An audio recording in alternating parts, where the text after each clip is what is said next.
ভারতীয় গণমাধ্যম বাংলাদেশের বিরুদ্ধে যে ভূমিকা নিয়েছে এতে দুদেশের সম্পর্কের উন্নয়নকে বাধাগ্রস্ত করবে বলে মন্তব্য করেছেন পররাষ্ট্র উপদেষ্টা তৌহিদ হোসেন।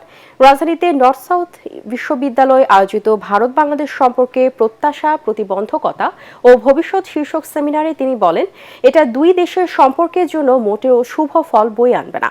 ভারত প্রভাব বিস্তারের চেষ্টা করবে, এটাই স্বাভাবিক মন্তব্য করে উপদেষ্টা বলেন, এই অপচেষ্টা মোকাবেলায় জাতীয় ঐক্যের কোনো বিকল্প নেই। দুই দেশের সম্পর্ক এমন হবে যাতে উভয়ই লাভবান হয়, এমন আশাবাদ ব্যক্ত করেন এই উপদেষ্টা।